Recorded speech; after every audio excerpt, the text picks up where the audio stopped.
Have you ever increased your ad budgets and watched your cost of acquisition explode? You expected more sales, instead your CAC spiked, your margin shrank, and you felt stuck. What if I told you that paid ads are designed to trap you? It's not about the competition, meta algorithm, or even market trends. It's basically how fundamentally paid ad works. Imagine you are spending 100k a month on ads. Your CAC is fine, your MER looks healthy. Now you want to scale your business, so you bump your ad budget gradually to 150k expecting growth. But instead your CAC goes from $50 to $80. Your MER tanks, your profit vanishes. So you pull your budget back and now you are stuck. No new growth, just a bigger ad bill. Sounds familiar? Hi, this is Rahi. I help CPG brands in health, beauty and fitness maximize their repeat purchase rate. I have worked with 80 plus CPG brands like Bioderma and Boka, generated 80 million in revenue. I've seen this acquisition trap kill more growth dreams than anything else. So what's an acquisition trap? The acquisition trap is a stage where increasing the budget stops driving profitable growth.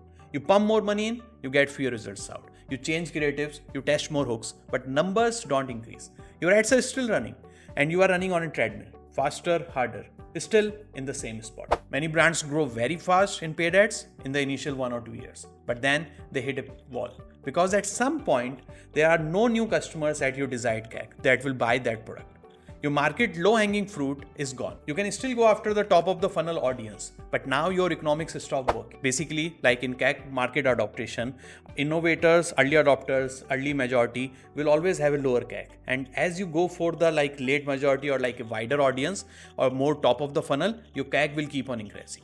And that's not an issue. That happens with every brand. But basically, you need to able to afford that high CAC. So basically what's happening, you increase the budget, your CAC stop working, you pull back the budget, then you increase the budget, you pull back the budget. Every additional purchase costs more than it returns. You start losing money on every new order. And that's the acquisition peak. Beyond it, it's just burning cash. The real truth is that many brands fail to realize is that ads are not the enemy, but treating them as your only growth engine is.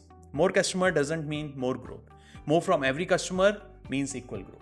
This is where most brands get it wrong. They think scale equal to more new buyers. But real scale comes from compounding retention. Now let's compare two brands. Brand A, low retention, spends $50 to acquire a customer. Customer spends like $100 and only 10% of customers make another purchase. So lifetime value barely moves beyond 150, 110 and profit per customer is around, let's suppose, $60.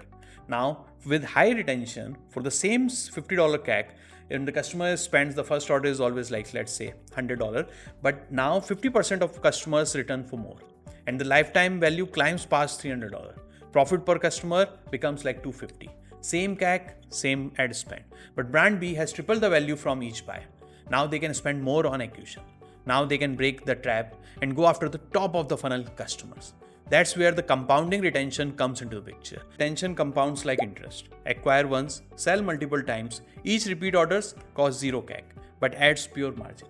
This is a very good example how the retention compounds. So basically for this brand after COVID, they kept their acquisition at the stagnant 2,000, 3,000. Maximum they kept it increasing, but very slowly. Like over here, they passed that new acquisition. So their old customers were placing 2,000 more than 3,000 orders a month, and then after that now their old customers are placing 20,000 orders and their new customer is still at 4,000-5,000 mark, and now they are able to acquire more customer, but their whole growth trajectory is mainly coming from the retention customers. It's not coming from acquisition, and that's the main problem that many brands focus on getting this trajectory from the acquisition, and where the economics doesn't make sense and this it's never works out, and eventually you have to pull down the budgets and you again get stuck. So to unlock the growth, you need this kind of a compounding growth.